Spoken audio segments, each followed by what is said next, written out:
Hello বন্ধুরা, আজকের গল্পের নাম বোকা বৃদ্ধ পাহাড় সরায়।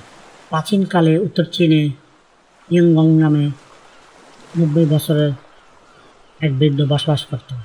তার বাড়িটি ছিল দুটি বিশাল পাহাড়ের ঠিক সামনে। একটি হলো তাইহাং এবং অন্যটি হলো ওয়াংউ। এই বিশাল পাহাড় দুটির কারণে ইয়ংগংয়ের পরিবার বাড়ি যাতায়াত করতে মাইলের পর মাইল ঘুরে যেতে হতো। গ্রামের মানুষ এই পাহাড় দুটিকে অভিশাপ বলে মনে করত, কিন্তু ইয়গং মনে করতেন এটি একটি কেবল বাধা। একদিন ইয়গং তার পরিবারের সবাইকে ডাকলেন। তিনি বললেন, এই পাহাড় দুটো আমাদের যাতায়াতের পথে বড় বাধা। আমরা কি পারি না পাহাড় দুটো ঘুরে সরিয়ে দিতে? তাহলে আমাদের পরবর্তী প্রজন্ম শান্তিতে যাতায়াত করতে পারবে। তার ছেলেরা এবং নাতিরা এই প্রস্তাবে সানন্দে রাজি হলো। তবে তার স্ত্রী সংশয় প্রকাশ করে বললেন, তুমি এখন বৃদ্ধ, তোমার গায়ে শক্তি কমেছে, তুমি কিভাবে এই পাহাড়ের পাথর আর মাটিকে সরাবে, আর সেগুলো বা ফেলবে কোথায়?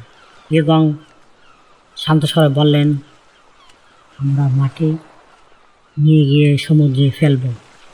পরদিন থেকে ইয়গং তার ছেলে ও নাতিদের নিয়ে কোদাল আর ঝুড়ি নিয়ে কাজে নেমে পড়লেন। পাহাড় থেকে পাথর খুঁড়ে তা ঝুড়িতে ভরে তারা বড় দূরে সমুদ্রে নিয়ে যেতেন। একবার পাথর ফেলে ফিরতে আসতে তাদের প্রায় 1 বছর সময় লাগলো। গ্রামের একজন স্বঘোষিত জ্ঞানী, যার নাম ছিল জি সৌ, তিনি ছিলেন একজন চতুর বৃদ্ধ। ইয়গংকে দেখে হাসাহাসি করতে শুরু করলেন। তিনি বললেন, তুমি কত বড় বোকা, এই বয়সে তোমার কবরে যাওয়ার সময় হয়েছে, আর তুমি কিনা পাহাড় সরাতে চাইছো? তোমার কয়েক জন্মেও তো এই পাহাড়ের একটা চূড়াও সরবে না। ইয়গং কাজ থামিয়ে হাসলেন এবং বললেন, তুমি নিজেকে জ্ঞানী মনে করো, কিন্তু তোমার কোনো দূরদর্শিতা নেই। আমি বৃদ্ধ হয়েছি, হয়তো আমি কাজটি শেষ করতে পারবো না, কিন্তু আমার পরে আমার ছেলেরা আছে, তাদের পরে তাদের ছেলেরা আসবে। আমাদের বংশ পরস্পর এই কাজটি চলতেই থাকবে। কিন্তু পাহাড় তো আর বাড়বে না। প্রতিদিন একটু একটু করে খুলে একদিন হয়তো এই পাহাড় সমতল হতে বাধ্য। চতুর বৃদ্ধ যিশু এই যুক্তি শুনে স্তব্ধ হয়ে গেলেন। ইয়গংয়ের এই অটল বিশ্বাস এবং সংকল্পের কথা শুনে স্বর্গের দেবতারাও অবাক হয়ে গেলেন।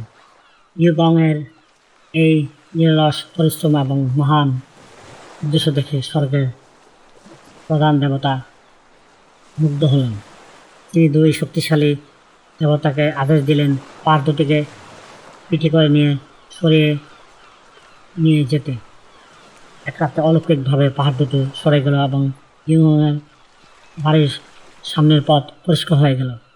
আজকের গল্পের মূল শিক্ষা হলো, আকাশচুম্বী বাধাও হার মানে যদি মানুষের সংকল্প অটুট থাকে। হ্যালো বন্ধুরা, আজকের গল্পটি কেমন লাগলো কমেন্টের মাধ্যমে নিচে জানিও। আবার দেখা হবে অন্য কোনো গল্পে। Thank you for watching. Please subscribe.